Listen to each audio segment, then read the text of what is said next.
People pay good money to see this movie. When they go out to a theater, they want cold sodas, hot popcorn, and no monsters in the projection booth. Everyone pretend podcasting isn't boring. Turn it off.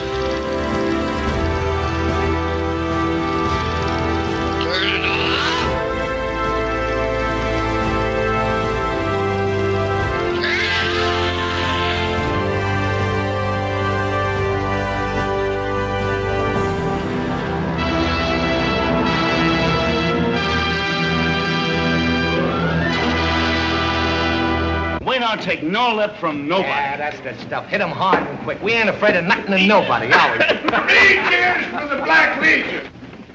Come on, what's the matter with God? Night, Scope. Soldier of the Black Legion, you see before you an instrument of death. We give you this half as a symbol of our trust.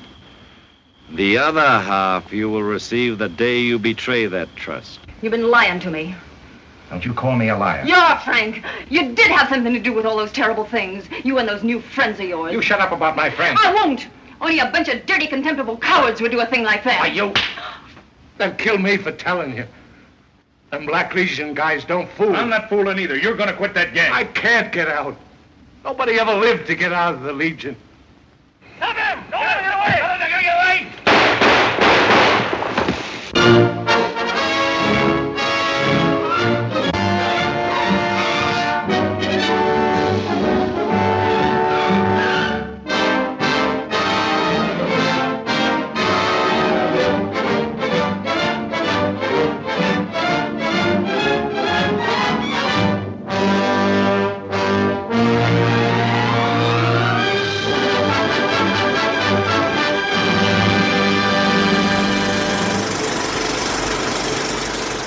Welcome to the Projection Booth. I'm your host, Mike White. Joining me once again is Ms. Rahne Alexander. Hello, it's good to be here. Also back in the booth is Mr. Otto Bruno. Always thrilled to be in the projection booth, Mike. We are discussing the 1937 Archie Mayo film Black Legion, loose basically on the actual racist terrorist organization from my hometown of Detroit. Woohoo! Way to represent. The film stars Humphrey Bogart as Frank Taylor, a man who gets passed over for promotion by one of those damned immigrants. He does the only thing that makes sense by joining a hate group and try to bolster his manhood with violence. We will be spoiling this film as we go along, so if you don't want anything ruined, please track down the film and come on back after you've seen it. So Otto, when was the first time you saw Black Legion and what did you think? This is one of those rare cases that I can kind of pinpoint when it was. I was a kid when I first saw this film because my whole love affair with classic films came from the fact that our local PBS station back in the 70s used to show classic movies at 10 o'clock on Friday night and then rerun them on Sunday afternoons. Luckily for me, they started with the Warner Brothers library. So the very first one I ever saw was Angels with Dirty Faces, but I do clearly remember watching Black Legion, and the reason I remember watching it is because I was so upset by it. By the time I saw this, I was probably about 11 or so, and by the time I had seen this, I was used to seeing Bogart as a gangster. That, for whatever reason, I could accept. But I was not happy seeing him in this particular role because I already knew at 11 years of age that this was far worse. It was just so disgusting and distasteful and depressing, really. I mean, as a kid, it was really depressing to me, particularly because, of course, the Breen office, nobody can get away with murder. So... you knew that it was not going to be a happy ending either. So, yeah, I saw this first time a long, long time ago. And how about you, Rahne? I'm pretty sure that the first time I watched this was when we were trying to decide, when I was given the task to decide whether this was a film noir or not, because it was shelved with the film noirs in the video store where I was. And, I was like, well, let me take a look at this and see what I think. And ultimately, the verdict was, no, this does not really fit as a noir at all. It doesn't have all of those tropes. It came to me a couple of years ago, as I was starting to develop a project based around the movie film, the film writing that James Baldwin did. And he didn't write about this one specifically, but he was writing around a lot of other films that were treading in the same territory, right? That are investigating the sources of the rise of fascism and white supremacy. And so I went back to take a look at it through that, through the lens of what James Baldwin had been writing about, his impressions of the histories of film. And that gave me a really interesting perspective on that second viewing. So I don't remember if I've seen this one before or not. I want to say there were definitely parts where I was like, it feels like I've seen this, but I don't know if that was I'd seen clips or if I saw the whole thing. And it's kind of funny. This is a request from Brian Tessitore, one of our Patreon donors, but I don't think it was Brian. I think it was somebody else had suggested this probably about 3-4 years ago, maybe 5, 6. It feels like almost like there's parallels between some of the stuff that's happening in this movie and some of the stuff that maybe has been going on in the US over the last 2016, 2017. Yeah, something about that. Yeah, so thanks, Ryan, for requesting this one because it was something that I wanted to look at. And yeah, it was kind of along the lines of can't happen here, right? What was that, Sinclair Lewis, or was it Upton Sinclair? Upton Sinclair Lewis, I think, might be the author of that one. But yeah, I was really glad to see this. And yes, it is upsetting to see Bogart playing such a horrible, spineless, gutless piece of shit that he is in this movie. And just the politics of the Black Legion. But what's really funny is, like I said, this was a mission, done a lot of reading now on the Black Legion. Black Legion was around in Ohio, Michigan, Indiana, and Illinois, primarily based out of Lima, Ohio, but really had a hotbed here around Detroit. And when I tell people about this Black Legion, they're like, you mean the KKK? And I'm like, kind of, but they're like an offshoot of the KKK. Like KKK was too mainstream for them. They really wanted to have this secret society.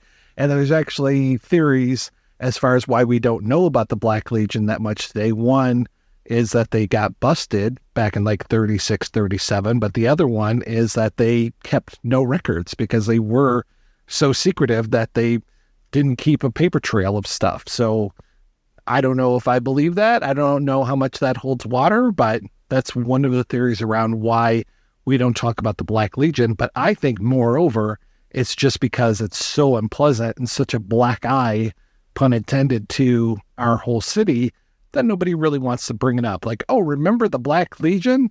I mean, we talk about the Purple Gang, but we don't talk about the Black Legion. We also don't talk about Bruno, except for Otto Bruno.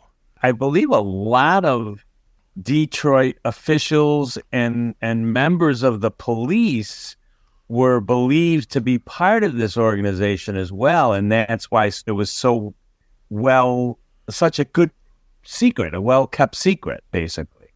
Oh, yeah. Yeah, a lot of public officials. I mean, that old line, what is it? Those who work forces are the same that burn crosses. I mean, that's what we're talking about here. A lot of people, and people were afraid to report it when they did find out about it because there were so many mucky mucks that you didn't know if you're talking to somebody who was part of the Legion or not. There's elements in this film where they exhibit kind of that internal paranoia, like, don't go to the cops. And they don't explicitly say, like, don't go to the cops to report this. But of course, that seems to be like an underpinning of, well, if you go to the cops, you're just going to run into one of these Black Legion people. There's that really amazing scene in this in which they're working through the financial transactions of it. They're going to the politicians that are actually making money off of the people in the Black Legion. And it would seem like those people might want to keep some records somehow, but I'm sure they've got the people that are cooking the books to smooth that out and make it look, all on the up and up. Because I looked at that as something of a cop-out. I thought personally that they were making it look like, oh, these guys are just scammers. They're just in it for the money. And in some ways, for me, that made it kind of less, like, in other words, hate wasn't their inspiration. Making money was their inspiration.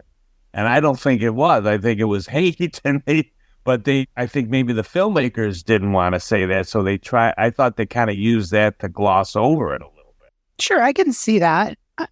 But I also think that, I think we see this now, is that there are certain parties, and they're not really invested in hating or anything. They're just invested in profit, right? And so if something is generating clicks now, if they're able to find some income stream through these channels, of course they're going to put their resources into it so they can extract as much as they can until it's no longer profitable, right? Oh, that's sad but true as well, yeah.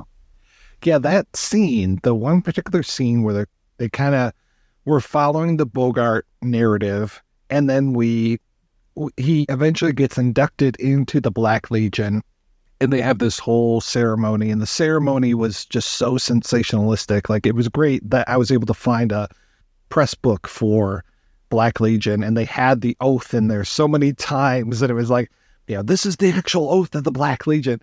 But he takes the oath, and then they're like, okay, $6.95 for the black robes, and you have to buy a gun, but don't worry, we can give it to you on discount. And I want to say they are buying these guns from the police, and it's $14.95 for the gun, and Frank is barely scraping together a living. His whole thing is, I'm going to get this promotion, but fucking Joe Dombrowski, this Polish guy, takes it from me. He's so angry about that. That's his victim. He goes after the Dombrowskis and their farm and all this. But there's that cut after they tell him about the $14.95 to those money men.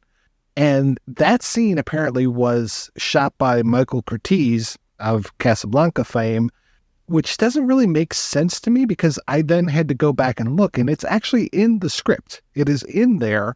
So it wasn't like they just added that scene afterwards, because I felt that scene stood out for the wrong reason, because at the end of the film, just to jump all the way to the end, at the end of the film, all of these guys get sent away to prison, but the money men, they don't ever trace it back up to them. It's very much like what we're dealing with today, where it's the lower level soldiers get sent to prison, but the people that are in charge, they get away scot-free. Everybody's expendable, ultimately. It's so cynical. Especially Bogart. Yeah, absolutely. He's a mark all the way through. Everybody sees him as a mark. The other thing I found interesting watching it this time, which I never really thought of before, and I don't know why I didn't, and that is, there's that wonderful scene early on of domestic bliss with him and his wife and his son. And I'm watching it this time thinking, oh boy, they're really showing how happy and wonderful they all are, because that only is going to tear your heart out even more as you get further on into the picture and you see how he kind of devolves. But I also thought this time he was such a great husband and father, and that one setback turned him so quickly. Yeah. So was he, I don't know if I should say that didn't hold true for me, or if it was just extra frightening because of how easily he was manipulated by those people. As you say, he was an easy mark, but you don't see the signs of that in those first couple of scenes. And those early scenes are fantastic for me in a few ways. One is the whole thing of his son getting into a fight. Frank is very happy that his son got into a fight, and then he touches his son's face and he's like, ow. He's like, what? He's like, oh, that's where the kid punched me back. And I was like, okay, that's nice that, he's getting his comeuppance. You can't just go out and fight without any sort of consequences. And Frank doesn't seem to pick up on that. The other part that I like is when his son and he are listening to the radio, because you have that whole, it was basically like a Lone Ranger kind of, a jungle adventure, Tarzan type of show that they're listening to. And then later on, Frank listens to the radio, and it's a demagogue on there just spouting all this hatred. Maybe it was Father Conklin from Detroit. Coughlin was a raging anti-Semite, a man who emulated Hitler and wrote fan mail to Mussolini? How did he become politically powerful? And what can his story, an epic of fame and treason and money and prejudice, tell us about the way America used to be and the way it very much still is? He just buys right into it. And he's just like, like on the edge of his seat listening to this broadcast, which is also funny to me because one of the ways that the KKK was exposed way back when was through Superman and the Superman radio show. They basically went after the Klan and were doing all these things to expose them and ridicule them and talk about their rituals. And they would have, they had people that were part of the Klan, like undercover people, and they would feed stuff to the writers of the Superman show. And then on Superman, it'd be like, oh, you're going to take this oath, we're going to kill you, and blah, blah, blah. And they would like set it up. And then the Klan would be like, what the fuck? How are our rituals and stuff getting out here so quickly? And they, it was really neat that Superman helped take down the Klan a little bit. Also in this, the Klan sued because of this film, because of the robe, the design of the robe or something, because they had actually copyrighted the design of the robe, and they actually took Warner Brothers to court, but the judge ultimately threw the case out. But they had copyrighted that design. Theirs are white, and these are black, and they've got the skulls on them. They got the golden arches. Mine is the golden arcs. Those corny little Pac-Man ghost skulls. I can't get over the corniness of most of all that pageantry, whether it's in movies or in real life. Like, it's just, in my notes, as I was scrolling, I'm like, these are the aesthetics of angry children, right? It's no style to any of this. And yet they've got to defend it with a court case. One of my favorite lines that I noticed this time that I don't remember noticing before, but again, this is very, very early on. The mother next door, she says, at one point says something like, men being the simple-minded creatures that they are. And I thought that was kind of foreshadowing what we were about to see. One of the things that really struck me watching through this a couple of times now is that I feel like Archie Mayo really revealed himself to be kind of an ideal director for this, because this starts off, as you were saying earlier, in this like very like blissful domestic, like there's almost this rom-com pacing to it, right? And then, that seduction moment comes where, Bogart's being brought into this. So it has like that aesthetic. And then it moves into something that, is whatever. It's like facing the crowd, like that propaganda, like they're investigating this propaganda.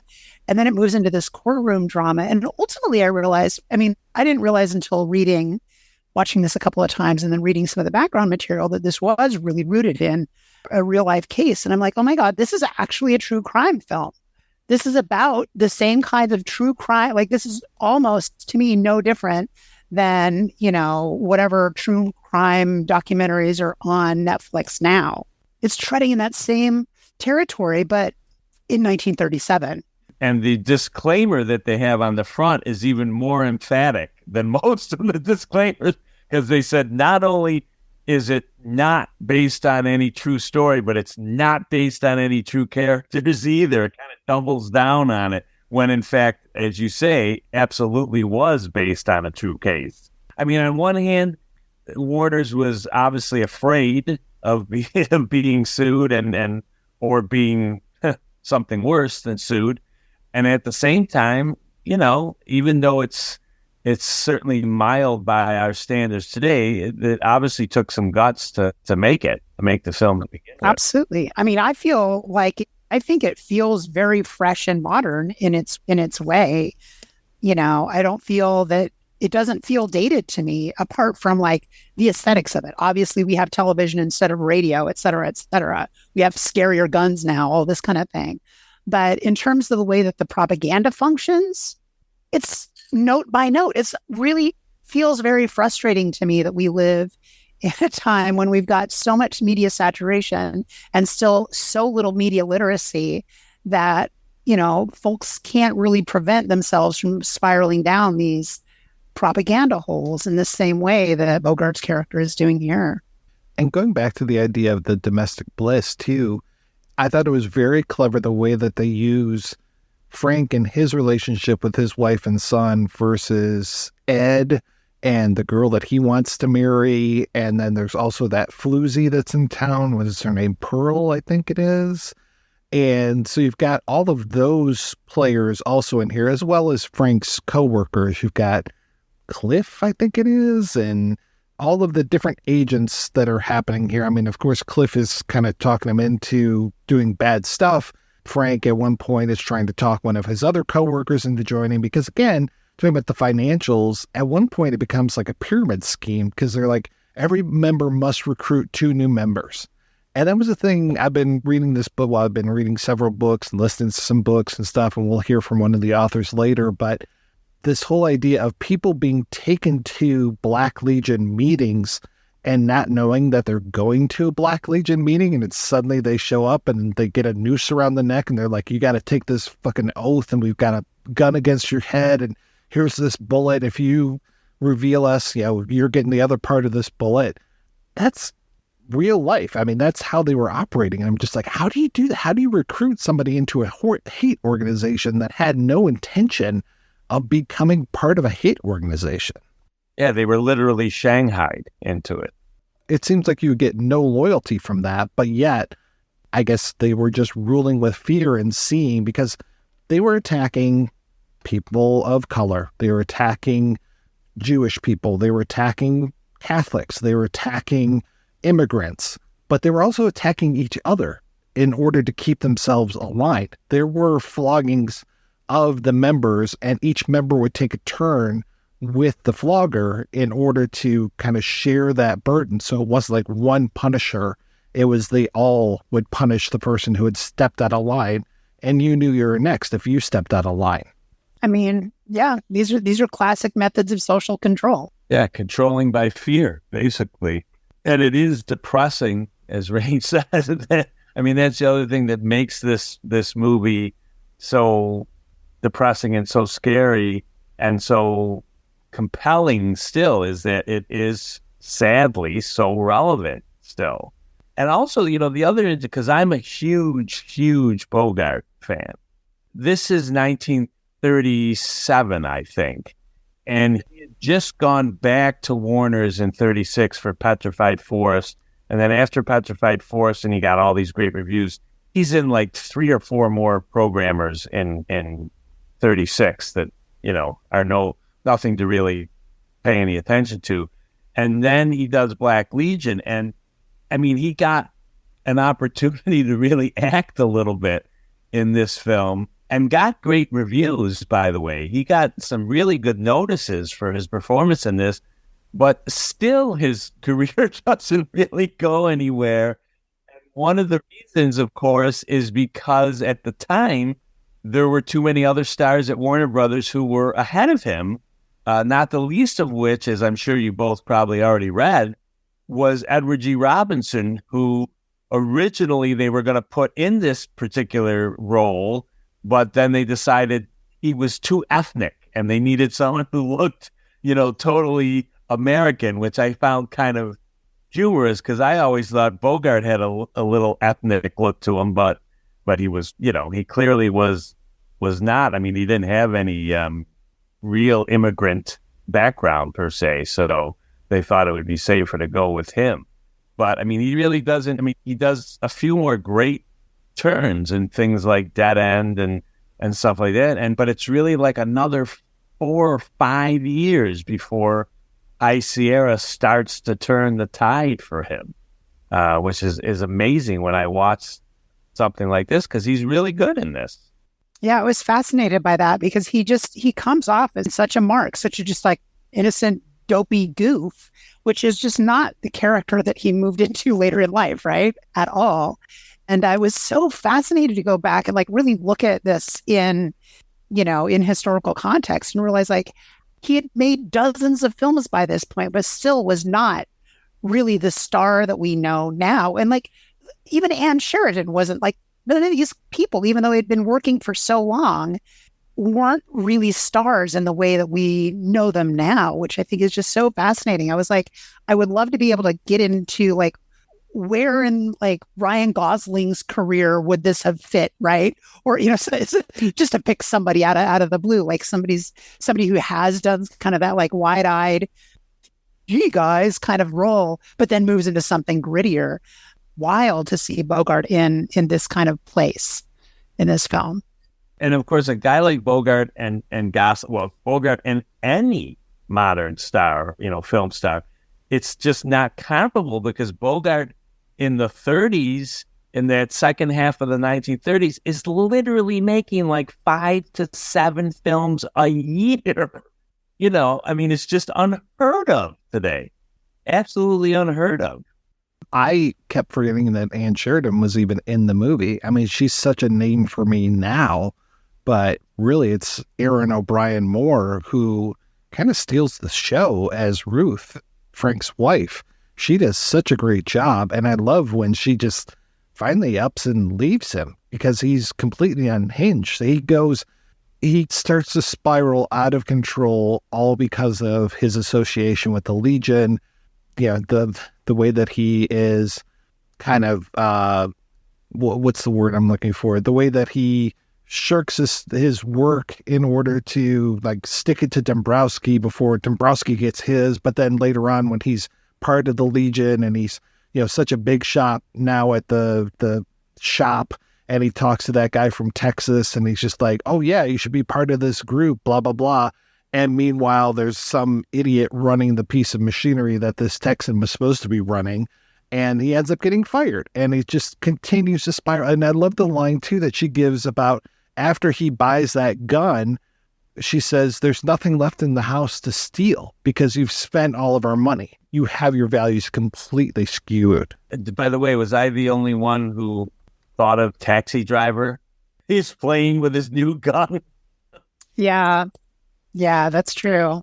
One of the things that struck me, you know, Mike, how I love to aggregate little movie tropes for my little film collages. This was actually a really good Let's Get Out of Here. There were several Let's Get Out of Here's in this, which were excellent. I love instances of Let's Get Out of Here in films.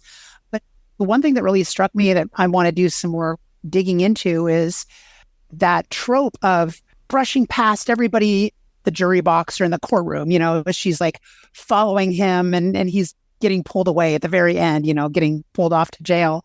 I'm like, when was the very first scene where we get to see somebody like plowing through people in a courtroom? Like, don't go it, like as if this is really going to happen. Has this ever happened in real life where somebody's plowing through a row of seats in a courtroom begging like, don't pull him away to jail. But so now we may have a whole new trope to delve into in the coming months. It's funny you say that, because I was thinking, why are you rushing? You'll have the rest of his life to go visit in prison. I was really happy when at one point Cliff pulls up and he's just like, hey, what are you trying to do? Hi-hat me? And I'm like, oh, nice. So I remember when Miller's Crossing came out and people were talking about the hi-hat. Yeah, and they're just like, what is this phrase? The hi-hat? What is this? I'm like, have you never watched old movies before, guys? Like, that's a pretty common phrase here. So I was very glad to hear it in this one. By the way, I love that. What's the guy's name? Charles? Is it Charles Halton? Or the guy who owns the pharmacy where they have the... All I can ever think of when I see him, of course, is It's a Wonderful Life. He's the examiner of the book, the bank examiner. And that's all I can think of whenever I see him. That was an interesting piece of it that I'm not sure yet what I think about, but the burning down of the competing drugstore, right? Where the note that I scrawled down was, you know, we're told under capitalism that, you know, competition is great, right? It helps move the markets, et cetera, et cetera. But like, if you literally burn down your competition, you don't have any more competition. So it really seems to belie that myth right there. Like, this is coming up in this film in a really interesting way. Like, it's as if they don't believe their own mythology, right? When it comes to like promoting this idea of competition within a capitalist structure. Yeah, I don't know if I have anything more to say on that, but it just really struck me that like this doesn't seem like the right way to go about doing it if you're trying to do business ethically, right? Ethics. We're back to Miller's Crossing. Ethics. After they had smashed the pharmacy, the competing pharmacy's window, then they showed you the paper the next day. And I always try to read as much as I can of what's in the big. And the guy supposedly who owned it, it sounded like a French name. And of course, later on, when they flogged the next door neighbor, and one of the guys says that'll teach those Irish. Now, I mean, by 1937, the Irish were pretty they were pretty stabilized. They were in a pretty good position compared to some of the newer immigrants who were coming in at that point in time. I mean, the Irish had already been here for 80 years or so by then. So I thought that was really funny because in reality, what happens here is they really just become an organization used for vengeance. Like whenever somebody has a complaint about somebody, they did this to me or they did that. Because remember, he even uses that flimsy excuse like, oh, the boys aren't going to like him beating up a woman. Right. Really? That crosses the line for you? It really seemed like they were just searching for any reason at that point. It was just if somebody did me wrong, that's it. Absolutely. I mean, it's the violence that's the most, that's the only thing that matters in this milieu is that violence needs to happen. What excuse can we have to deploy that? Dombrowski got the promotion. I'm going to burn down his house, throw him and his dad on a southbound train, and just ruin this guy. This other guy, he takes over my job after I get demoted for being a total a-hole. I'm going to have him beat. Or this neighbor of mine is too wise to what I've done because I was so drunk, I was spouting off about the Black Legion, and whoops, I accidentally shot him in the back a few times. I mean, yeah, it's all personal vengeance. I'm going to, the guy who, I don't want the competition in town. Let's burn down the other shop. It's all of these like petty squabbles get turned into horrible acts of violence. It's also looking for the scapegoat instead of taking responsibility for your own mistakes. I really thought that the film was going to end when the judge is giving it to the criminals. The whole idea of like, your idea of patriotism and Americanism is hideous to all decent citizens. I thought that whole thing, I was expecting the judge to look right at the camera and deliver the last lines of that speech and then, fade to black out. But no, we get more. He never looks at the camera, and we get a little bit more of that as we realize, there are consequences to all of these things. And the rest of these, like I said, low-level people in the Legion, including Frank, are all going to go to jail. I mean, it's a really depressing ending because Frank has no redemption. I mean, he kind of has redemption in that he turns on all of these other guys and really spills at the end, but it's really because of his wife. And like I said, she's a major player.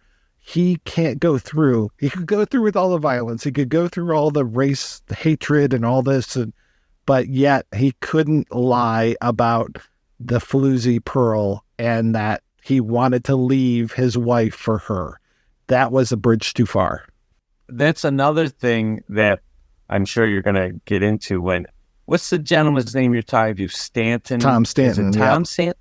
Because, of course, it's not really talked about in this movie, but bring up that point that a lot of this obviously was also based on race. But in the film, they have to pretty much just use that blanket term of foreigner, and they use the name like Dombrowski or the Irish guy or this and that.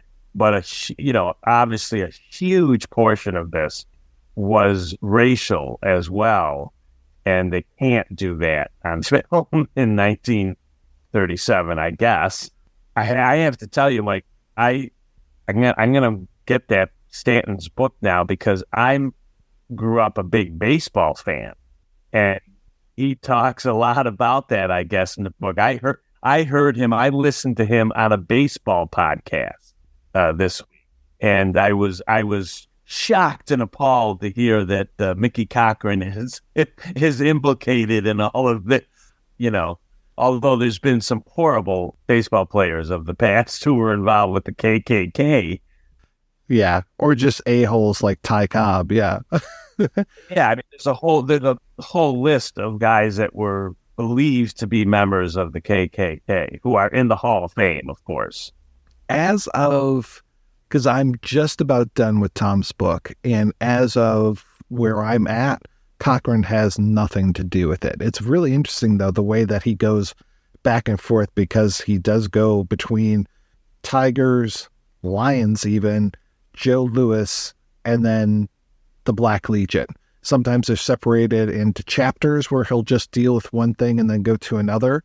But for me, it's super fascinating hearing about all of these places and all of these names that are so familiar to me now in 2023, where he's talking about, we wanted to change the name of 6 Mile to this, to this person's name. We wanted to honor this person, cousins, and it's like, oh, okay, well, that's this street. Just like all of these things that have changed since then, but also the things that are still exactly the same. He's talking all about the Masonic Temple and all this. And the other thing, you talked about racism, but the other thing that really went into the Black Legion too was quote unquote anti-communism. So really they were used a lot to break up any sort of union stuff because that was viewed as pure communism and they didn't want that in America. So can't have any of that stuff. So the whole thing with Frank Shop, I'm surprised that Dombrowski wasn't trying to get a union together, because that would have been, I think, even more true to life. I think another very dark character, shall we say, in this saga is Henry Ford, no? Yeah, I mean, he was, so anti-Semitic. And I mean, Detroit was a great place for the Black Legion. Between Henry Ford and Father Conklin, we had 2 major voices of anti-Semitism, racism, anti-unionism, all of this between these 2 guys. And yeah, it's kind of amazing. I don't know if it was part of that investigation that this film was based on, but there was a pond on one of Ford's properties that they wanted to drain the pond to try to see if there, and he wouldn't give permission. And it was believed that there were like 5 or 6 bodies in actuality that were in that pond. And he must have known something, because I guess his right-hand man was one of the guys. That's what later on, I guess maybe you haven't gotten to it yet. But it sounds like the fact that the guy who was so close to Ford was also close to Cochran, apparently. Yes, that is very true. And yeah, I mean, Ford also, don't forget, the last thing he wanted in any of his shops was a labor union. He did not want the labor to have the power. He wants the power, all of these guys. And again, I'm hearing about, the Dodge brothers and, the Chrysler family and all of these. And it's like, oh yeah, they were all around at the same time. This is amazing. And then also hearing about Diego Rivera making that mural at the DIA and how people wanted to paint over it because it was this pro-labor mural, and it was sponsored by Edsel Ford, Henry's son. So it's like, okay, that's kind of interesting. I wonder how much he was aware of what Rivera was going to do, but it's kind of cool. Yeah, when I heard all that stuff about Ford, I said, boy, I'm glad now that I never bought a Ford in my life. And they're doing so many things to try to counter that still, like when they showed Schindler's List on TV quite a few years ago, they showed it commercial free, sponsored by Ford. I was like, oh, okay, really still trying to mend that image, huh? That is a long, heavy legacy if you're still trying to get out from under it all these years later. Holy cow. I mean, I don't know how, they obviously were very conscious of that, but I don't know how many people watching it were just like, oh, wow, this is ironic that Ford is sponsoring this when they were so anti-Semitic and, Ford was just a big fan of Hitler. Like, okay, great. Like Rahne said, in this country, we're not really media literate enough to catch those things too often. So some of these things are just relegated to the past as if they're, fine. Or, I'm as guilty as anybody of engaging in that same kind of amnesia. Yes, I'm aware that Henry Ford was a horrible person. I've never bought a Ford, but I'm still living in a society which is not dealing with the legacies of all of these things. We hear so many stories about the companies that were colluding or responding to ways that fascism was rising both here and in Europe during the middle of the century. And, IBM's complicit, Mercedes-Benz is complicit, Coco Chanel is complicit, all these brands that we still have and that we engage in. They're, can they ever be sanitized? Can they ever be cleaned of that legacy? Probably not. There's a really great book called American Midnight, The Great War, A Violent Peace and Democracy's Forgotten Crisis by Adam Hochschild, I believe it's pronounced. And he goes a lot broader than just the Black Legion. He's really talking about from pretty much the start of America's involvement in World War I. And just to hear him talk about like, oh, well, there was this guy who was in charge. He was the postmaster general, and he was the one that really targeted no communist newspapers, magazines, any of that stuff are allowed to go through the mail. And then I'm finding out, oh, yeah, he was like, his father was in the Civil War. And I'm like, wait, that doesn't make sense. And I'm like, wait, yeah, no, that does make sense that these guys at the turn of the century, 19th and the 20th, were the sons of Civil War people. And they just kind of perpetuated, because a lot of that mindset obviously is still there. What are we talking about today on the radio? We're talking about, the slaves learned valuable skills while they were slaves. So this is the stuff that is still here in 2023. And there's such a direct line from 1860s all the way to 2023. And it's like, this guy had this was his son and perpetuated this. And then, there was this group and da-da-da-da-da. It's just amazing how this legacy has gone through. Like you're saying, Rahne, all of these brands, they're just like, and now it's like the whole thing of like corporate back padding where they're like, oh, look, we donated $5 towards an AIDS charity and we put a rainbow flag on our site for a month. Yeah, aren't we great? Yeah, we sponsored a screening of Schindler's List. Aren't we awesome and great? How many minds did we change with that particular screening? And meanwhile, you've got Proud Boys, Oath Keepers, Promise Keepers, all of these groups. I mean, here we are in Michigan, right? Here I am in Michigan. And I'm just like, fucking Michigan militia. They were the ones that trained the guys that bombed Oklahoma City.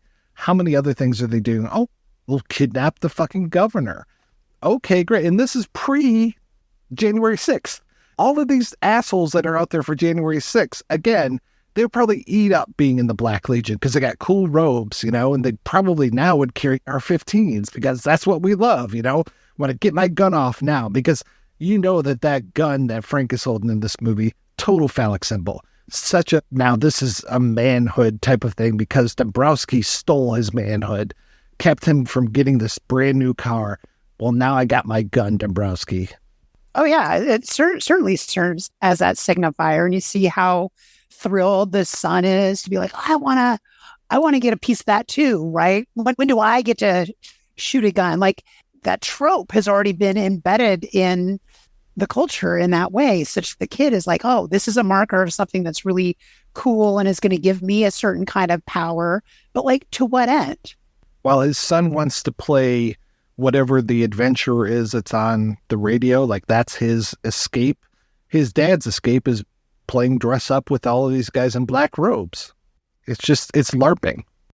And also at the beginning, the other thing that bothered me was the fact that they kind of key in on the fact that Dombrowski is going to school and he's spending his lunch hours reading and studying and all that stuff.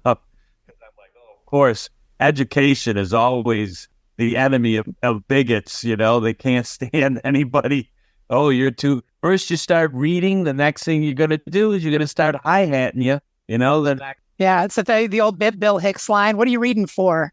And the hell of it is, too, that so many reports were being fed into J. Edgar Hoover's office, and Hoover was just like, nah, I'm not going to investigate this stuff. And it's like, what was your motivation to not investigate? I mean, how high were the ranks of these guys? I'm not saying that J. Edgar Hoover was a member of the Black Legion, but he sure did turn a blind eye to it. Yeah, well, he was busy playing dress up himself, so. I was not shocked to read that Hoover turned a blind eye to this, so. It took so many complaints for them, and even the first reports he was getting were naming the founder in Lima, Ohio, and saying, like, this is the guy. We need to investigate this guy. And it's just like, yeah, no, we're good. Thanks. Yeah, because they said in reality, very few of them ever got caught or prosecuted or anything. And like you say, which I didn't know because I'm not a Michigan native, but like you said, no one even talks about it at all there anymore. No, it was very odd to bring it up to people and they're just like, what? What are you talking about? Oh, the Klan? No, this is our homegrown version of the Klan. Something else that I read too said that they were broken up into like cells or something so that in each cell, they only knew about the people in their cell and they didn't know anything at all about anyone else in any other area because that helped protect them. They couldn't squeal on somebody else in another area nearby. Again, terrorist organization. That's why you have terrorist cells so that they can't all tumble. One cell goes down, you've got, 100, 1,000 more to take their place. All right, let's go cry in the corner. Meanwhile, we're going to take a break and play an interview with Tom Stanton, the author of Terror in the City of Champions, Murder, Baseball, and the Secret Society That Shocked Depression-Era Detroit. And we'll be back with that right after these brief messages. Can you tell me a little bit about you and how you got involved in writing, especially writing about sports? I became interested in journalism in high school when I realized I wasn't good enough to play professional baseball and thought the next best thing would be to cover sports for a living. And lo and behold, as I got into journalism, I got interested in other aspects and started my newspaper career at a small weekly, ended up starting a competitor newspaper, The Voice, outside of Detroit. And I did that for 16, 17 years, and then wrote books for a decade that allowed me to, when I sold the newspapers, to transition to book writing, and did that for about a decade before I accepted a teaching position at the University of Detroit Mercy some years ago, and I just retired from that recently and hope to get back into book writing on a full-time basis in the near future. The Terror in the City of Champions is my most recent book, and I did surprisingly well. It actually hit the New York Times sports bestsellers list, even though it's very crime-oriented. There is a sports aspect to it, Detroit being the City of Champions in the 1930s. The Black Legion story coincides with that, overlaps, and is intertwined with it. It's fascinating that you put these two stories together, the shame of Detroit as well as the pride of Detroit. What brought that together in your mind? I love the idea of playing the positive story off the negative one. And honestly, when you write a book, you are immersing yourself in the subject for a few years between the research and the writing, and living with something just so negative wasn't something I wanted to do. And so I tried to balance it. And also, as you'll see if you read the book, I suspect there was a thread that united the two. And as we get into talking about the Black Legion, I'll explore that a little bit. But the other part of it is that both of these stories were stories I heard when I was a boy growing up in the suburbs of Detroit. And my family would have holiday gatherings, and my old uncles would reminisce about this magnificent time in the mid-30s when Detroit was the city of champions. And I was a young kid in the early 70s, and my Detroit teams were doing nothing. We're celebrating. And so I was rather envious of this time when the Tigers, Lions, the Red Wings were champions, and Joe Louis was on the rise. And also, though, one of the stories one of my uncles told was much more horrific about the time he thought he was being abducted by the Black Legion. And so I'd always had an interest in the Black Legion. And in the course of doing research for my other books, looking through old newspapers, you'd always, if you were hitting the mid-30s, you'd always come upon these stories of the Black Legion. And it's a story that I think has just been lost to history.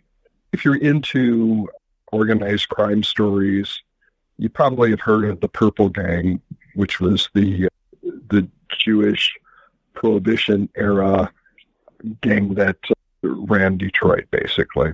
And people know about that. There's lore and legend associated with it in this area. The Black Legion was different. It was a hate organization, secret society, and people don't celebrate the fact that their relatives were involved in the Black Legion. They don't romanticize the Black Legion because at its heart, it was an evil organization. And it wasn't just coming out of nowhere either. I didn't realize just how far the roots of the Klan went in Detroit. I mean, Mayor Charles Bowles was an open supporter of the KKK.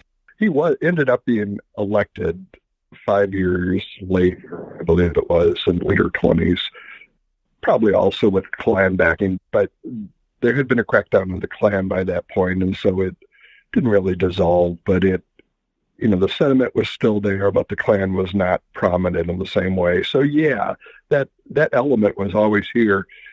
Need to take it within the context of Detroit and some of these other industrial cities, which in the 20s had tons of jobs available, and so were an attractive immigration site, not only for people living mostly in Europe, but also from other states. A lot of blacks coming up from the South, people coming from other states to automobile jobs, in our case, in Michigan. And so you had this cauldron of populations, this mix, and you had a lot of animosity. When times were good, that wasn't so much an issue because people had jobs.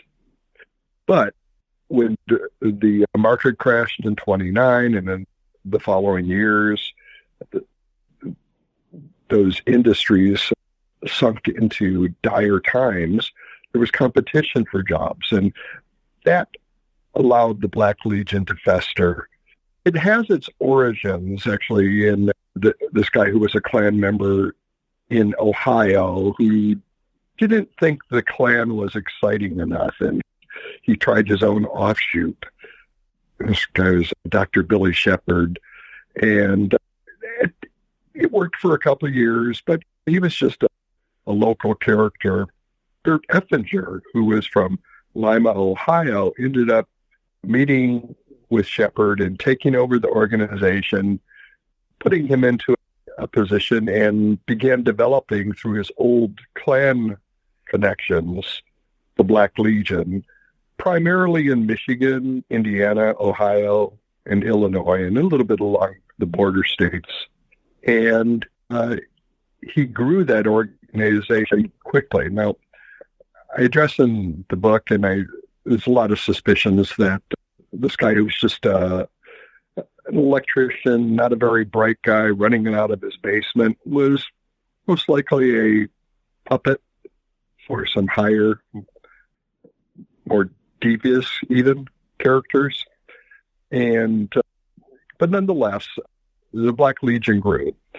the way it grew was that people were tricked into joining it often. They would be, a friend of yours might invite you to a card game or a meeting of good Americans, something vague, ambiguous, and you'd end up maybe at an outdoor gathering with hundreds of other guys, white Protestant guys, or maybe you'd be in a church basement or Oddfellows Hall or wherever. And at some point, you would be asked a series of questions and things would turn dark. Literally, often, if it were indoors, the lights would go off. Red lights might pop on. You'd be told that you'd been inducted into a secret society that punished by death those who violated that vow of secrecy, and that you would take what was called the Black Oath, agreeing that your guts would be spilled, your head cracked open, that you would pay the price of death if you betrayed the Legion or did not follow through on orders, and that at this point you would take that oath with a gun often pointed at you, at your heart, agreeing that you would do as your bosses wished. A lot of guys were just petrified that they had been tricked into this, so some embraced it. The Black Legion officials, like Bert Effinger, would describe themselves as true Americans, that they were against all isms except Americanism. They were against Catholicism and Judaism and Negroism and socialism and communism and anarchism and so on. And how they translated that into action, viewed from regiment to regiment. The Legion was organized in a military format with regiments, so probably almost a dozen in the wider Detroit area, but also in other states and other areas as well. And each local commander had a lot of say-so in terms of what the interest was. And it varied from petty, you're a Black Legion member, and the maid you've hired is Catholic, or your mother-in-law is Catholic, she can't live with you, or you got to fire the maid, something like that. Or it could be targeting members who aren't coming to meetings, or it could be targeting political enemies, like leftist attorney Maurice Sugar, who was the focus of a assassination attempt. Now, it's difficult to pinpoint how many people the Black Legion actually killed, because frankly they got away with a lot. But the Michigan State Police captain, who was in charge of that investigation, felt there were at least 50 in the southeast Michigan area, 50 deaths. Sometimes they were faked as suicides, some were river drownings. Often the Legion was involved in against those who were trying to unionize. And so when one of those bodies would turn up, the police, who in Detroit anyway were very much conservative and right-wing, didn't investigate those killings. They just attribute it to labor violence and contend that it was just a battle within the left wing. And so many of these deaths were just never investigated. Most of the guys who were in this were blue-collar guys who were struggling, guys who viewed themselves as natural Americans compared to the Poles and the Italians and the blacks coming from other areas. And in a place like Detroit, because of the auto boom in the 20s, population was just growing wildly. And I forget what the percentage was, but it was like nearly half, 50 to 60% of the people in the Detroit area in the 30s were not born there. And so you had this great turnover of population and a lot of different looking and sounding people with their bringing their languages and their food preferences and their religions from other parts of the world in America, in Detroit, and competing for jobs when they became scarce during the Depression. And at the same time, you have organizations attempting to unionize the automobile plants. And these two things fit together well. The leaders of these auto companies use the Black Legion in some of these plants as a way to try to squelch the union movement. And it was understood that if you were a member of the Black Legion, you're not somebody who's trying to start a union. And so there were jobs that were tied into this, which I think the movie that you're looking at, Black Legion, deals with to some degree. But in addition to the thousands of blue-collar guys and factory guys who belong, there were business regiments. And these guys didn't have to take the oath, the black oath, as they called it, in such dire situations. They weren't out in fields at midnight. Somebody would come to your office and make you a member, and you'd maybe sign a card. And so this is one of the reasons why when the Black Legion finally becomes public, that they're in the corrupt, because many politicians were using this and were appearing at the weekend musters where there'd be a couple thousand Black Legionnaires. And the reason they're called Black Legion is that they wore these black outfits. The Klan had its white outfits. The Black Legion had black outfits, black hoods. And so the politicians who were involved, they included, among those who had signed membership cards but got buried in the investigation, were the prosecutor in Detroit, Duncan McCree, the police commissioner, Heinrich Pickard, the clerk for one of the top judges. There were associations within the governor's office as well. It's not likely. I mean, I have no proof that these people participated in any of the murders, even maybe didn't even know that they were occurring in their name. But the investigation was squelched. A very limited number of people went to jail. And most of that came about as a result of a guy named Dayton Dean. Dayton Dean ends up being tricked into telling police about his involvement in Black Legion and the Black Legion's involvement in a murder in May 1936. There was a young WPA worker who was tricked into going to what he thinks is a meeting for a baseball team. And in this era, you had a lot of factory leagues where a job could be tied into a baseball team. The factory leagues had competitive teams. Some of the jobs went to ringers who could play ball. Play on the team, we'll give you this job. And he was a young father. He needed a job. He was just working off WPA money, living off that. And so the Black Legion tricked him into going to this. Now, the way the Black Legion riled its membership against this man was to tell the folks at one of their local gatherings that this Catholic guy, Poole was his name, had beaten his Baptist wife, and she's in the hospital right now. And the organizers riled the membership up. And what are we going to do about this?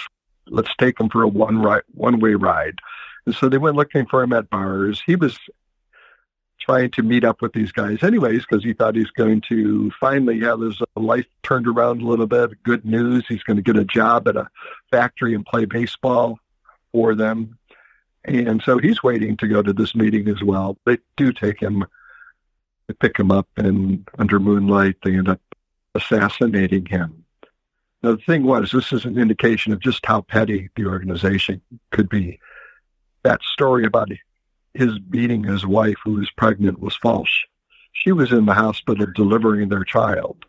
What really turned out, as I investigated this, was that one of the Black Legion members, who didn't share this with the others, had a thing for his wife and wanted to get the Catholic guy out of the way. This guy started a romantic notion. Poole sacrificed his life, and when the body was found, there were no union cards. Sometimes the victims, there'd be a union membership card tucked under, and the police would just not be very interested in that. Or it would be faked to look like a suicide. There wouldn't be much of an investigation there. But this was an obvious assassination. His body was found on a road in the Dearborn, Detroit area, not far from the Rouge plant. And initially, police thought he looked like a Purple Gang member that they were aware of. Turned out that wasn't the case, but there had recently been a bank robbery, so they thought maybe it was that, and they sent his finger FBI, and that's jumped a train in Kansas back in the 1920s, and so they knew who he was, and they started investigating, and somebody reported having seen him at one of the bars with some of these other guys, and this eventually led to Dayton Dean, a guy who had kind of a hard scrabble life and less than an eighth grade education, and was a member of a Black Legion death squad and central to a lot of the killings and crimes that took place. He turned witness, and he was the only one really who revealed much. And it was as a result of what he revealed that people ended up going to prison, but a lot of other people didn't. And the FBI was very reluctant to investigate, claiming it wasn't its jurisdiction, even though there were, indications that the crimes had crossed state lines. But J. Edgar Hoover, a couple things happening. Legitimately, maybe he didn't want to be drawn into it, but if he were drawn into it, in terms of the politicians who were semi-tied to the Black Legion in the Detroit and Michigan area were Republicans. And if you're going to investigate this hate group, which has similar biases as the Klan, then you might have to investigate Klan ties, which in the South tended to be Democratic. Hoover might be feeling pressure politically from both sides, or may have foreseen that. Also, Hoover, the crimes aside, probably agreed with where they stood politically. He wasn't a fan of a lot of these groups either, and maybe just didn't want to kick that nest and cause trouble for himself. But there were FBI agents who pushed it and kept filing stories and filing reports. And in the end, Hoover, after people had gone to jail, there was still an urge to investigate further, but he squelched that investigation. One of his agents came back with seeking explanation, expounding on an interview he had with Dayton Dean in prison and wanting to investigate further. And he there's a note on one of the reports. I went through thousands of pages of FBI documents related to this, and he just ended it. He said, "We are not doing this. She didn't have the authority to go, et cetera, et cetera." Even though the state police captain attempted to resurrect the investigation, he just eventually had to give up. There wasn't interest in him. Of course, by this point, 1938, what Hitler's doing in Europe is starting to dominate. People are less interested in pursuing this. There were probably a dozen men who went to jail in Michigan. I mentioned the Poole murder. Another was a joy killing of an African-American man, Silas Coleman, who it was really just a group, a dozen guys in one of the Black Legion local groups the leader wanted to know what it would feel like to kill a black person. He was incredibly racist. There are several incidents involving him. And then the variety of them, the killings were members who stopped going to meetings or were trying to get out of the Legion. And if you stopped going to a meeting, the Legionnaires would one day appear on your porch. And if you still didn't show up, you'd find yourself tied to a tree, stripped from the waist above, and beaten with a whip as a warning. There were grandiose plans with the Black Legion. Bert Effinger, the commander of record, talked ominously about September 16th, 1936, a day when they would take over the government, and he inflated the numbers of Black Legionnaires. It's difficult to know because people hid their involvement and very few membership lists were found. But he would claim membership of 2 million or 5 million or 6 million, but in all likelihood, it was probably at most about 100,000, maybe closer to 60 or 80,000. And how fervently different people were involved varied wildly. If you're tricked into going and then beaten if you don't come to meetings, it's difficult to ferret out who, is really into it and who is just going because they're terrified. But he talked of taking over the government, and what he would say is, and it proved to be the case, we have friends in high places. Early in the investigation, before there was investigation, early in the life of the Black Legion, police had come upon these guys in different situations, and always the cases would disappear. They would dissolve. And so membership would believe when they went to these meetings and were told we have friends in high places. A lot of police officers were members, many tricked into joining. But people didn't know who to turn to, even if they were inclined to tell, even if they were inclined to try to get out and reveal what was happening. They were at a loss how to do it because they believed some of these high-ups were members, and they would see them at some gatherings. So they were very cautious about putting their lives in jeopardy. I was looking at another article, and they were talking about just the lack of documentation of things. So I'm really impressed by the level of detail that you put into the book. The amount of research that you did must have taken forever. My research spans years, on and off, not continuously, but certainly there was a 6-8 month stretch where I was doing nothing but this every day, researching.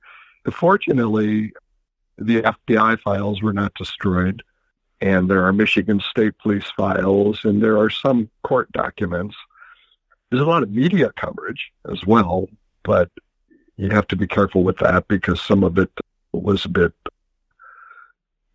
exaggerated, and see what I make certain what you're dealing with in that case. But it's interesting now that people don't know much about this, because back in the time, there was a hysteria once this is coming out and it's being revealed who's a member, and you're finding out your neighbor, you're finding out your husband was a member, and you didn't know because of the code of secrecy, and also because a lot of husbands were protecting their family.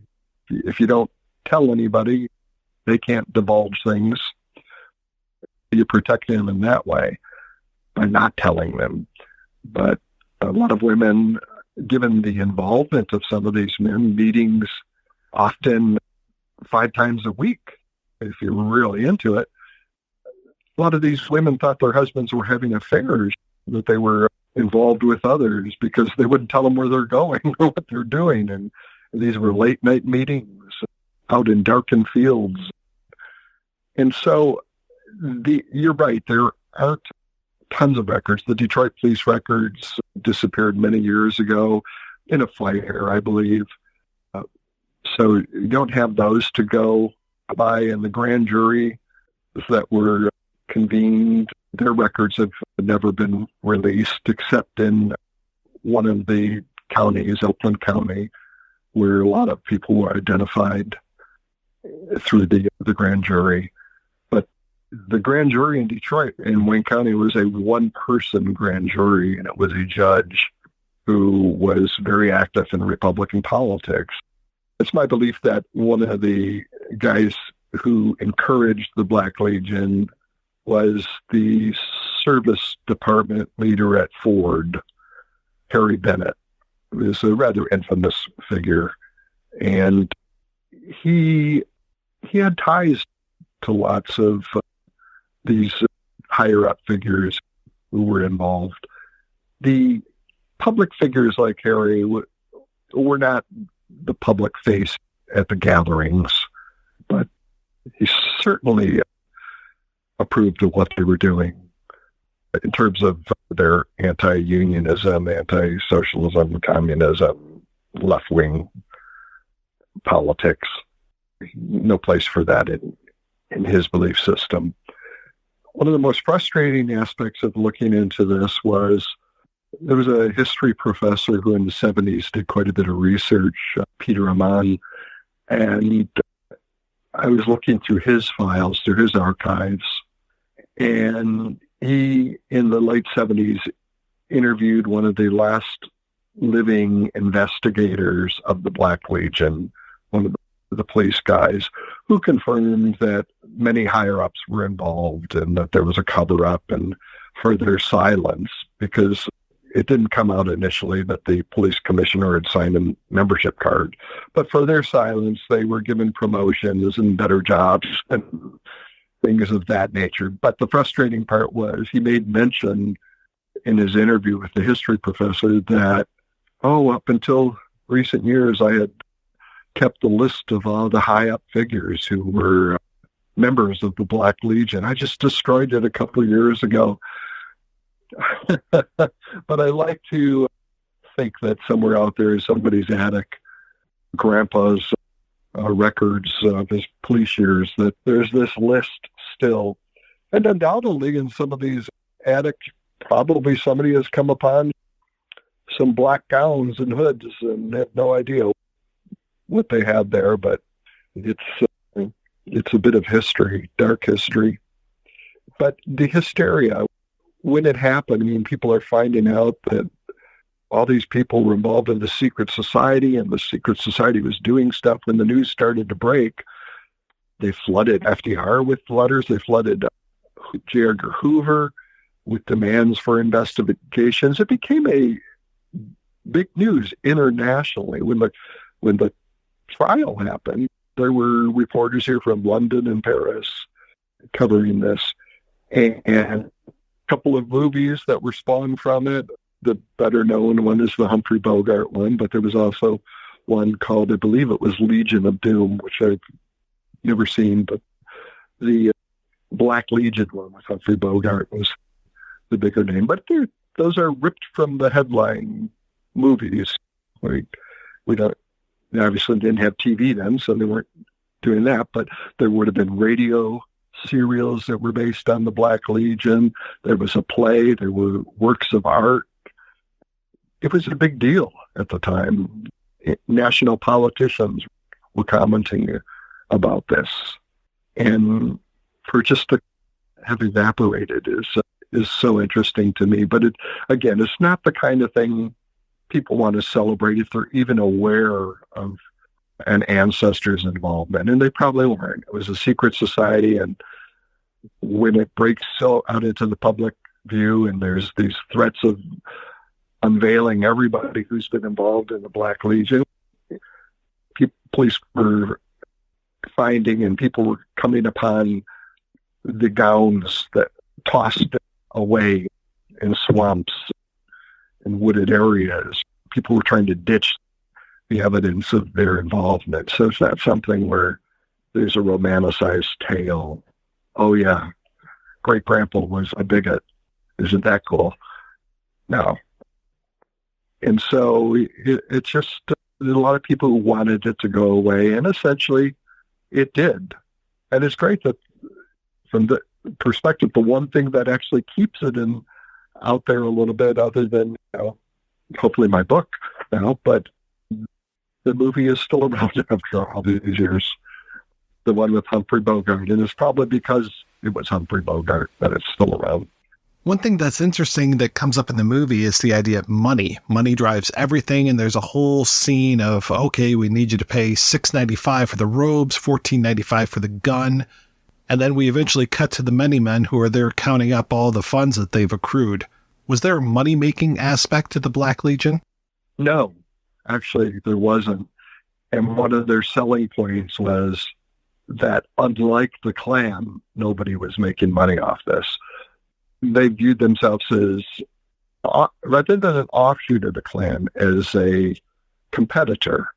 And when the Black Legion was first unveiled, actually you had the head of the Klan urging police to go full force into the investigation.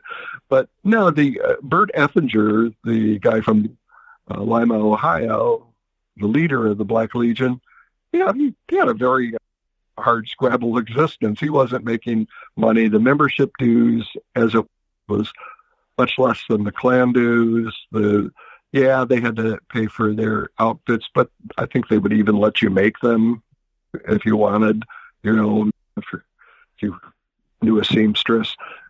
And so that was one of their selling points, that they weren't making money off of it. And when you saw how the people who were the local leaders lived, most of them still had to have jobs, and it wasn't a highfalutin kind of raking in the bucks situation. It came from their darkened hearts, the leaders, so that wasn't the case with the Black Legion. Nobody was making money unless you extend it to automobile companies, not making money off Black Legion membership, but off of trying to keep the unions out of their factories. The Black Legion wasn't an official enforcement agency of these factories, but a wink and nod thing. Nothing happened in that Rouge plant of this size. It's estimated that more than half the people who worked in the Rouge plant were Black Legion members.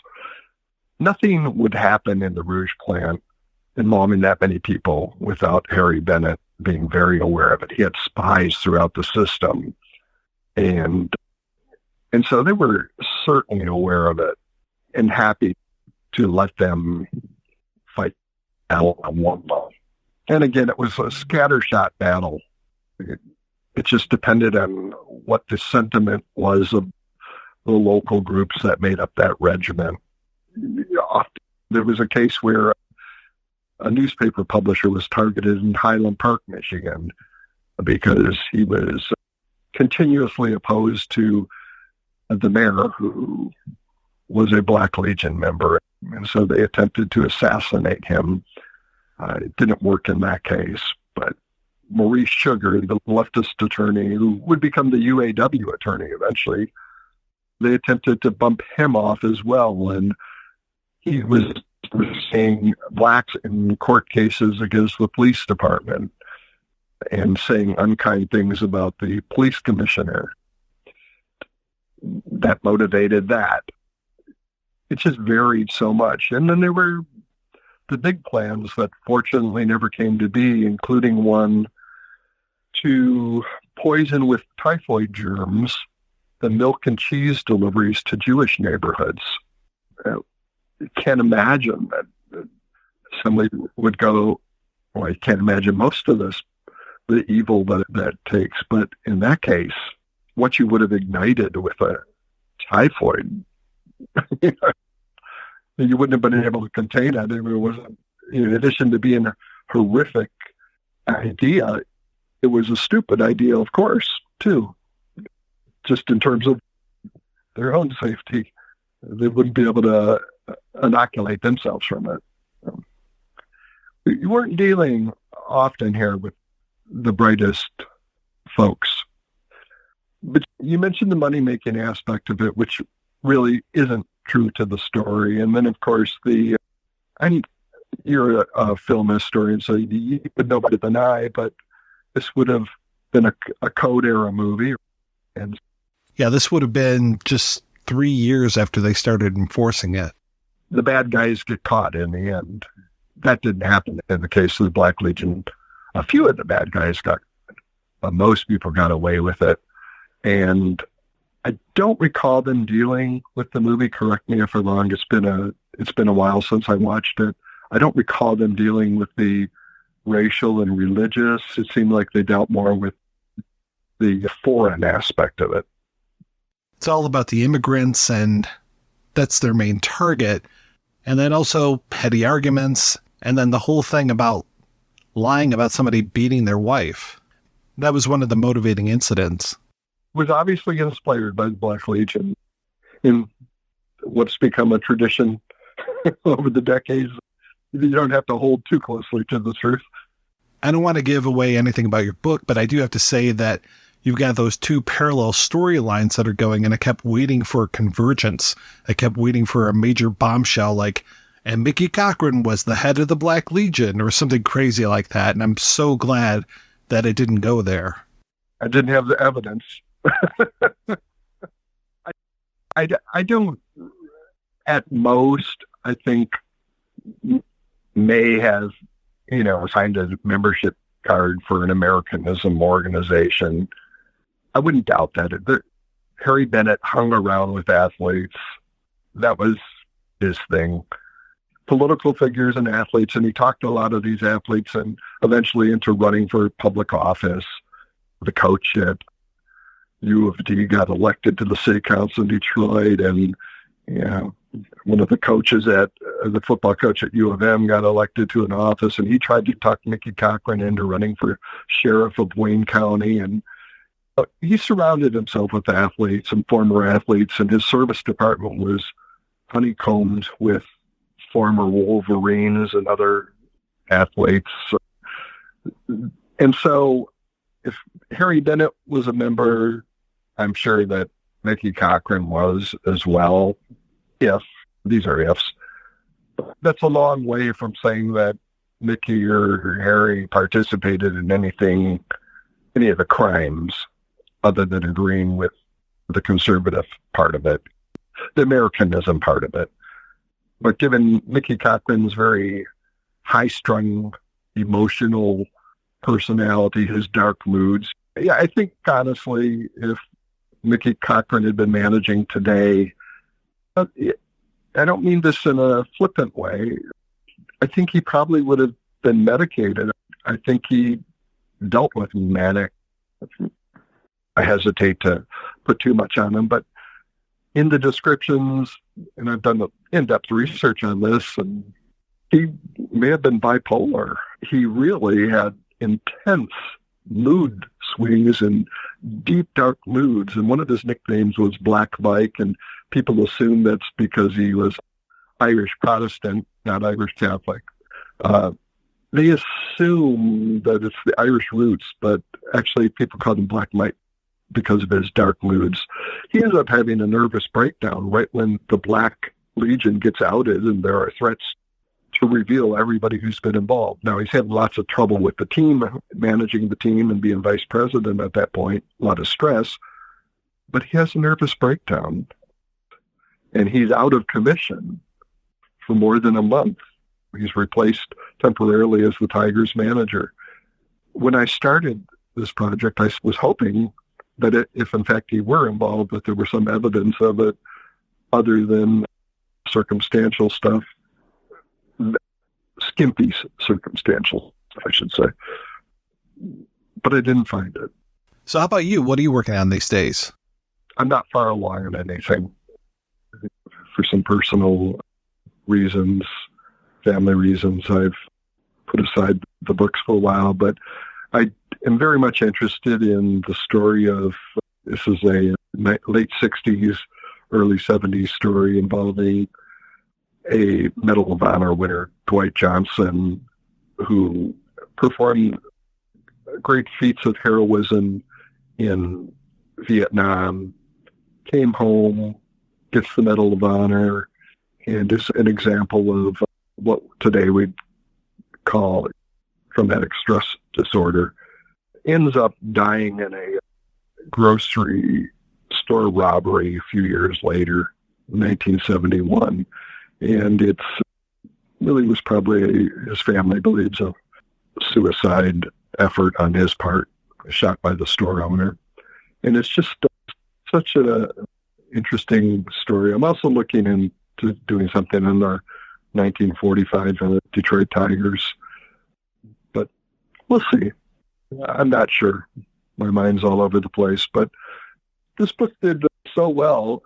I think the Purple Gang has probably been covered thoroughly, but I really need to look and see whether that's the case, because I've always been intrigued by the Purple Gang as well, which of course was a criminal money-making enterprise.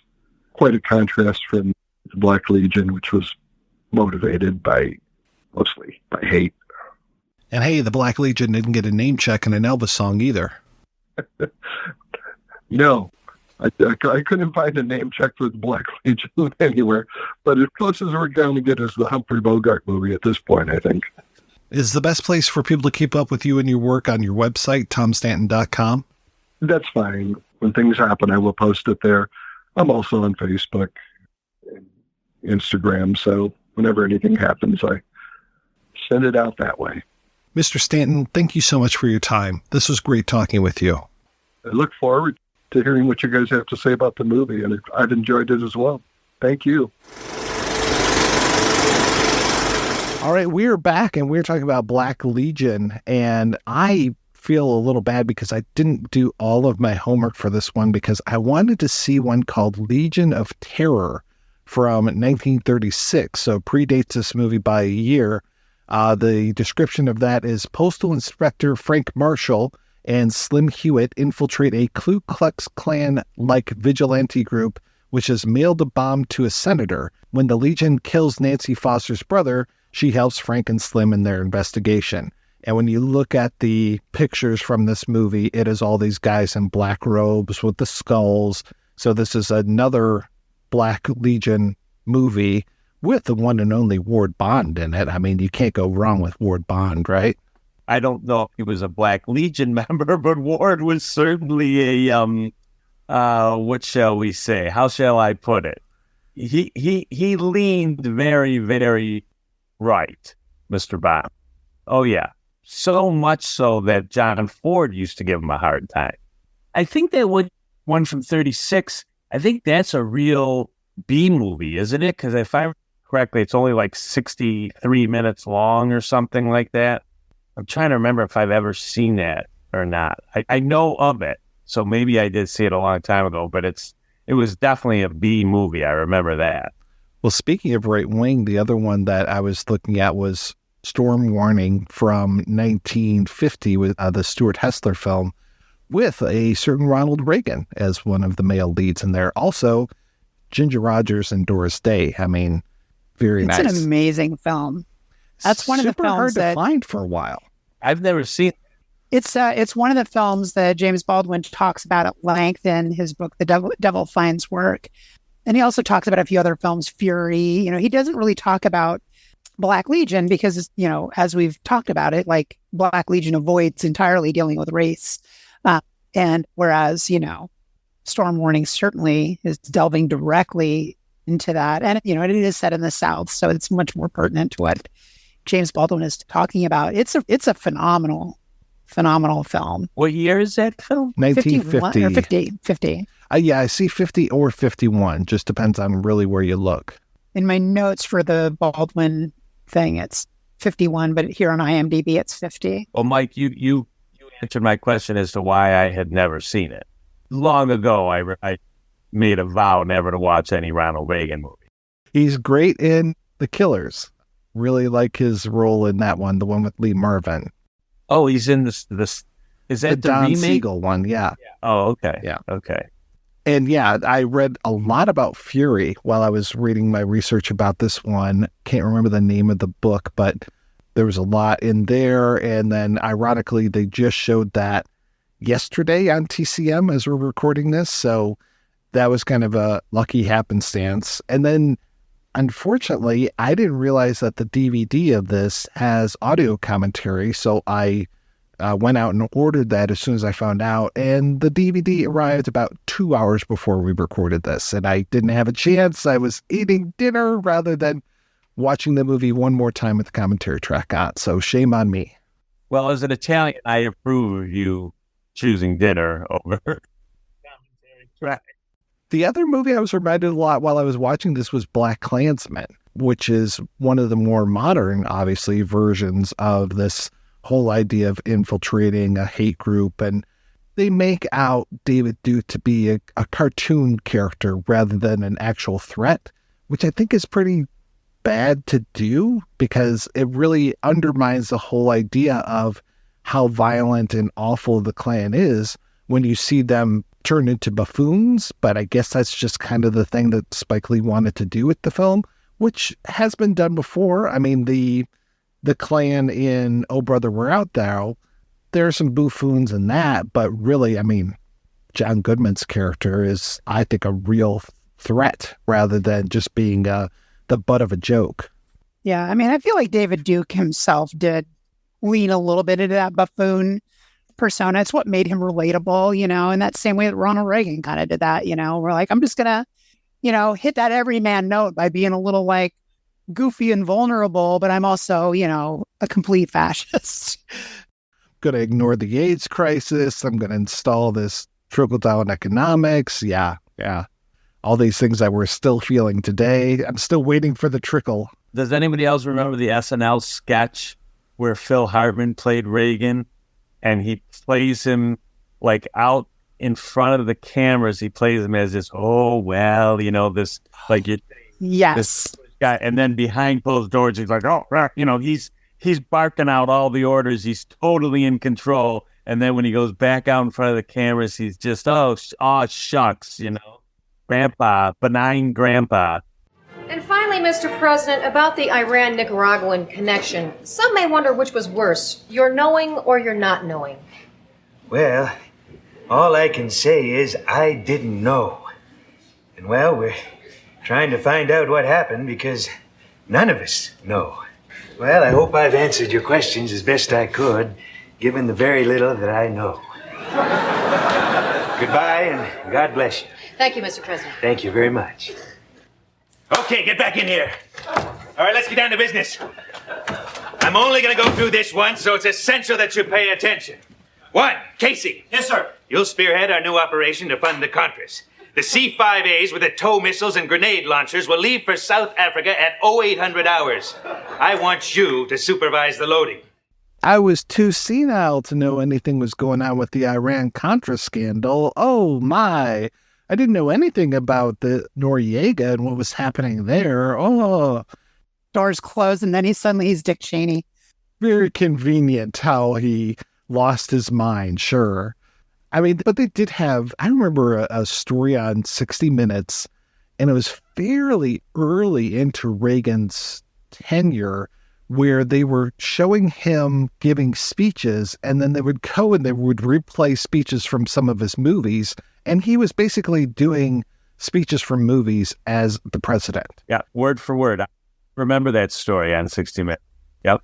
I mean, it was all theater, right? I mean, politics is theater, like the girl coming into Congress and talking about, the Iraqis taking the babies off of incubators and stuff, and she's like daughter of one of the ambassadors, and she hasn't even been to Kuwait in like 20 years or something. And it's like, oh yeah, it was terrible. They were taking the babies out the incubators. And then it's like, God damn it, we got to go over there and give those people democracy.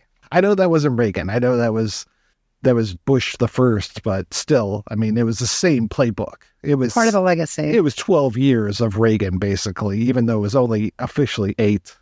A couple of movies that occurred to me that I just could not bring myself to watch this last week in the light of this, or American History X and Green Room, because both of them are just so harrowing. And I'm just like, I don't think that I could emotionally handle it this particular week. Maybe next week I can take a look at that. But I really do want to look at those in terms of how this film functions. I mean, I feel like the violence in Black Legion is tepid. It's there, but it's toned down. Maybe it's because it's in black and white. Maybe that's a little bit of it. And they're not going for like the full gore and like thinking of these inventive ways of really making you cringe as a viewer, right? The way that American History X and both American History X and Green Room do. It's definitely a little dispiriting still, though, that, we've got, we can list so many films that are investigating this exact problem that keep coming again and again and again in a medium that, for all intents and purposes was really launched because of people like D.W. Griffith. We're really looking at the legacy of cinema here. This is one of the things that cinema has done and really helps perpetuate this mechanism again and again and again. As much as I love film, right? This is something that we still have not fixed societally or really, frankly, artistically. That's a great point. And yet what's also interesting is that so many immigrants ended up making such a huge contribution to American film as well. Absolutely. So that's a really good, when you talk about Griffith, that's an excellent point. And then, of course, when you read about, again, Warner Brothers, as we all know, was the studio that kind of became famous for taking their stories from the front pages of the newspaper and did more of the, social conscious type of films. At the same time, you have a guy like Jack Warner that many people believe did everything he could to kind of play down his own Jewish background. Maybe not so much his brother Harry, but Jack certainly did not press it. And we know that a lot of the moguls, they didn't want to be seen as Jewish filmmakers. They wanted to be seen as American filmmakers. So that's a really great point you bring up, because all of that stuff is mixed in with all of it, with the whole history of it. I don't know how you reconcile it in the end, but it's certainly a part of the tapestry, to be sure. Well, it's interesting because so many films that deal with hate groups tend to follow that Black Klansman type of way, and thinking more of the Adam Driver character where he's infiltrating. I mean, of course, our main character is kind of infiltrating, but using Adam Driver is basically his goal to go into these groups because he can't. But there are so many of these movies where there's this hate group and we're going to infiltrate it. We've got Daniel Radcliffe in Imperium, and I can't remember if Ryan Gosling is kind of into it or like reporting out as the believer, but it just feels like that's the trope. Like you go into this hate group in order to defeat the hate group, whereas poor Humphrey Bogart is just a dupe and just gets pulled into this and pays the price for it. But, so many of these others is just like, oh, no, it's this one nice guy and we're seeing the world through his eyes and we're remaining safe because he's our protagonist. Whereas Humphrey Bogart kind of is our protagonist, but yet we're just watching this guy fall apart. He's really a tough person to get behind. You can't get behind him, and that he's just there to show us how bad and how wrong things are. I guess his wife is really the protagonist of the film. Yeah. Say the other person that I guess represents us is his friend Ed, played by Rahne. And we see how it turns out for poor Ed. And I agree with you, by the way. I'm glad you said that earlier. I agree. His wife, she was really good in this.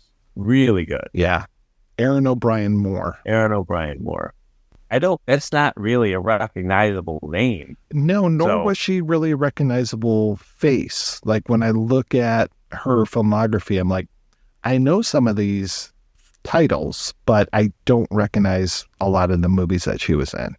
I was reading her IMDb bio leading into this, and she had a serious accident in 1939 where she was burned in a restaurant fire, and it took years of rehabilitation and surgeries before she was able to start acting again. So, that's just shortly after this.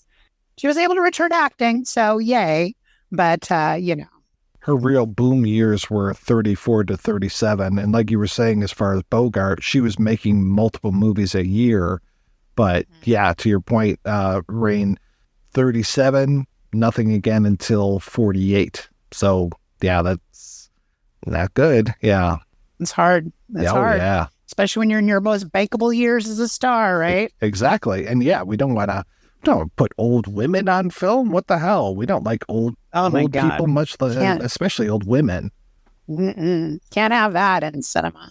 Well, we could if they can play old aunts or grandmothers at that time. Now, no. But at least in the 40s, you could still have old women play character parts. Yeah, like the mother. I really like that mother across the way.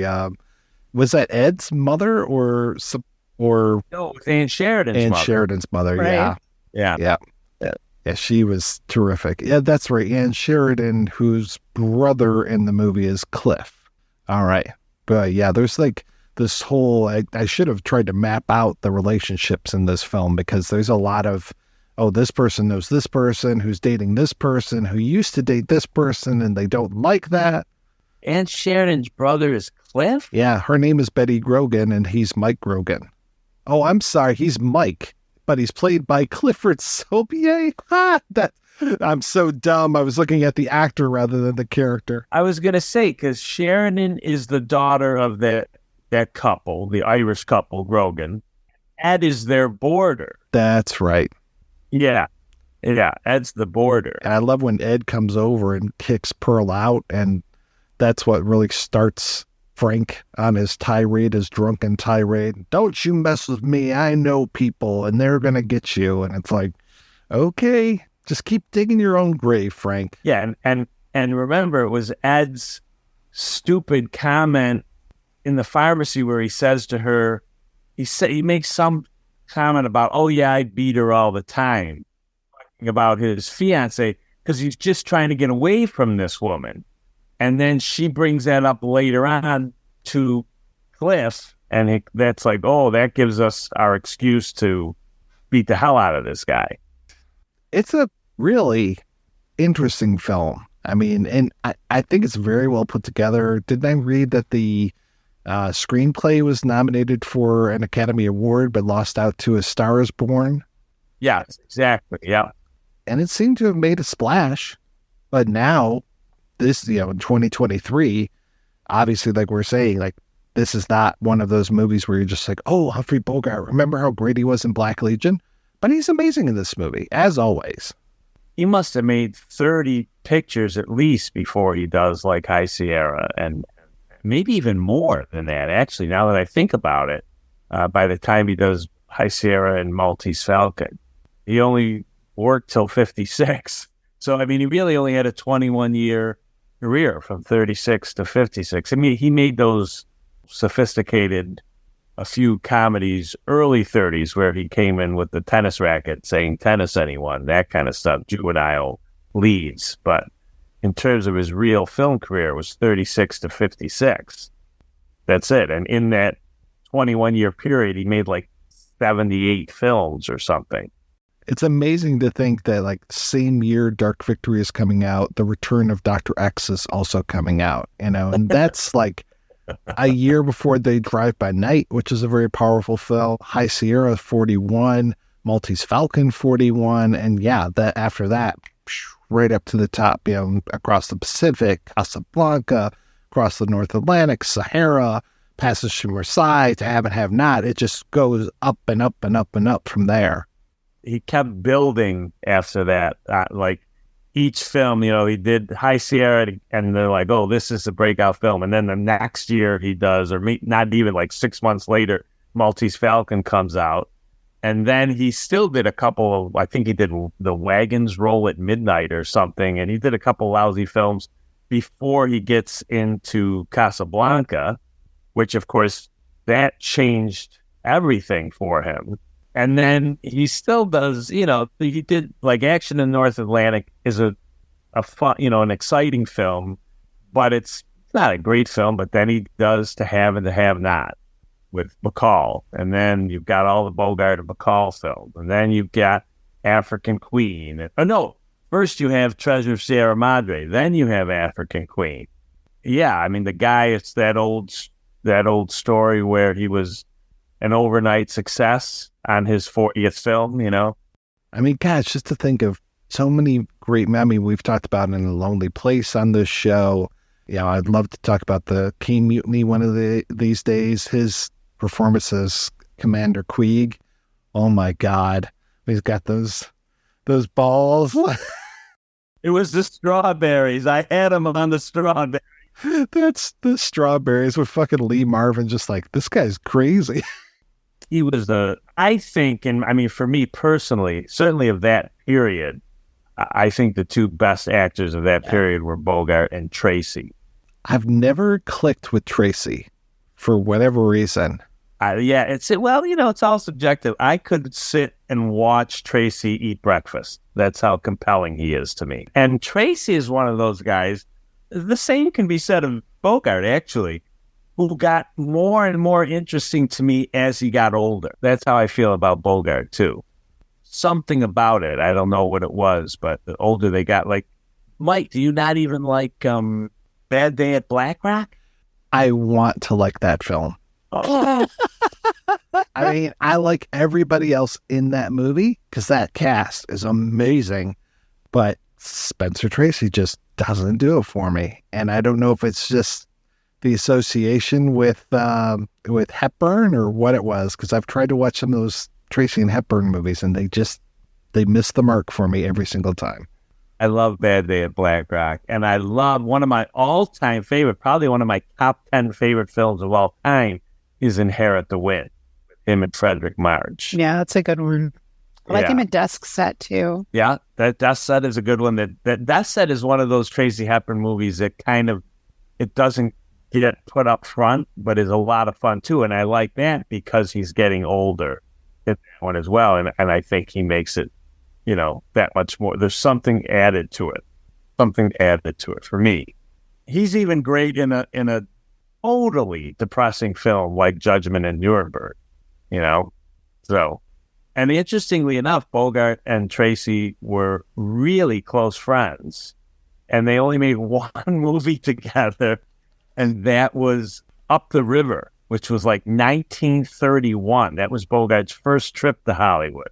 And then he went back to New York before he came back to Hollywood. But they only made the one film, and they were supposed to be, Spencer Tracy was supposed to be the husband and the father in, it was one of Bogart's last films where he holds the family hostage. Desperate Hours. Desperate Hours. Right. Desperate Hours. Tracy was supposed to play the father that they hold hostage, and I can't remember why he dropped out of it now. But they wanted to do that because they wanted to work together again one more time. That was a great one as well. I really like that one, even more than the Mickey Rourke version, believe it or not.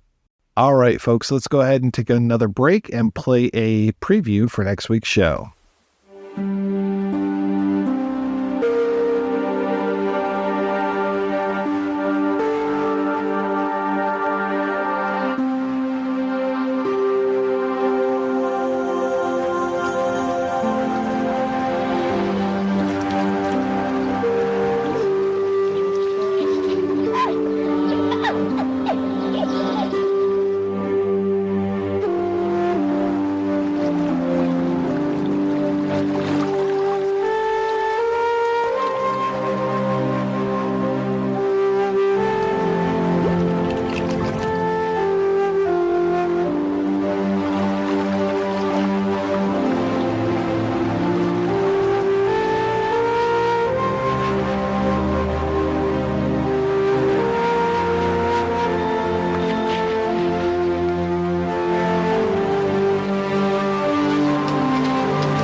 That's right. We'll be back next week with the Korean film Spring, Summer, Fall, and Spring. Until then, I want to thank my co-hosts, Otto and Rahne. So, Otto, what is the latest with you, sir? The latest with me? Well, we're still promoting the Barney Miller book, Barney Miller and the Files of the Old One, too.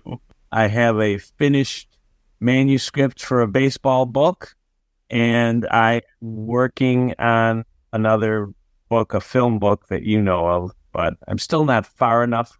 I'm still not progressed enough with it yet that I want to say who it's about, but it's based on a star of the 50s and 60s. Man, I can't wait. I've always wondered so much about Victor Buono. I can't wait to read your book. Oh, my God. Curses on Tim Madigan for ever bringing that up to you.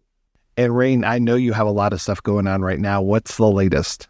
Yeah, I got a few irons in the fire. I just put out a album of guitar and voice songs, and I'm working on an EP with my band that just broke up, but we're going to put out our final EP sometime soon. I've got a lot of writing that's going to be coming out as well. I've got a piece coming out in the next issue of the Hopkins Review, so that is going to be exciting, and a piece in an anthology that is either going to come out at the end of this year or the beginning of next. So I would just say look for me on the socials or at my website, rahne.com, RAHNE.com, and see where my announcements are coming from.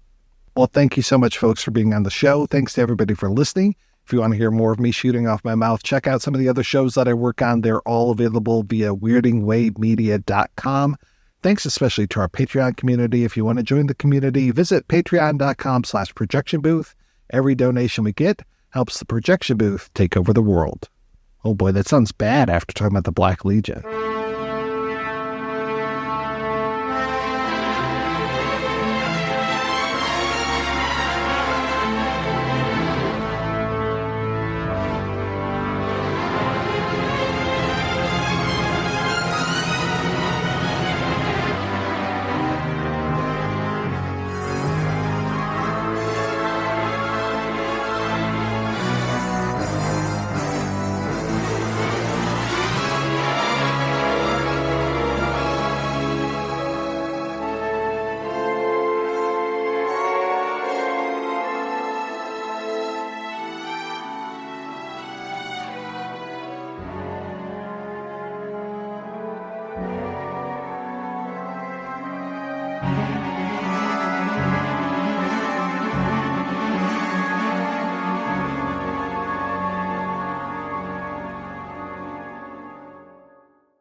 you.